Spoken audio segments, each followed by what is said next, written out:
অরিজিৎ সিং মানুষটা যেন এই পৃথিবীর নিয়মিত মানুষের কাতারেই পড়েন না।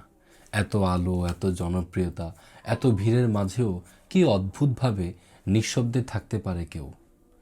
কত মানুষ স্বপ্ন দেখে তার জায়গায় দাঁড়ানোর, আর সেই মানুষটা মাটির কাছেই থাকতে বেশি ভালোবাসেন।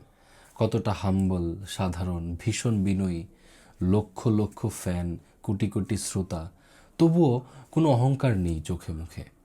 পৃথিবীর সব সেরা গায়কদের তালিকায় নাম উঠে আসে, কিন্তু মানুষ হিসাবে সে আরও উঁচুতে। হঠাৎ করেই ধুম করে একটা স্ট্যাটাস, কোনো হাইপ নেই, কোনো নাটক নেই, শুধু এক লাইনের অনুভব, আর প্লেব্যাক নয়। এইটুকুই, একটা অধ্যায় যেন এখানেই থেমে গেল। আর কোনোদিন ফিল্ম দেখতে বসে হঠাৎ করে বুকের ভেতর কেঁপে উঠবে না এই চেনা কণ্ঠটা। আর কোনো প্রেমের দৃশ্যের পেছন থেকে ভেসে আসবে না সেই অনুভবের সুর। যে কণ্ঠে মানুষ প্রেমে পড়েছে, ভেঙেছে, নিজেকে খুঁজেছে, সেই কণ্ঠটা এবার চুপ। কি অদ্ভুত না?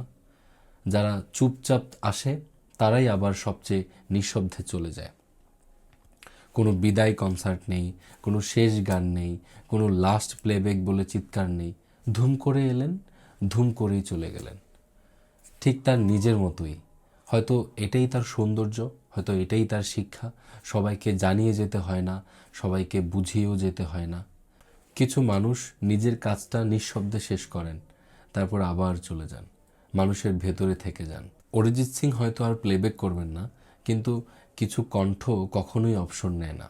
ওরা থেকে যায় আমাদের স্মৃতিতে, আমাদের নিঃশ্বাসে, আমাদের সবচেয়ে নীরব রাতগুলোর ভেতরে। ভালো থাকবেন অরিজিৎ সিং।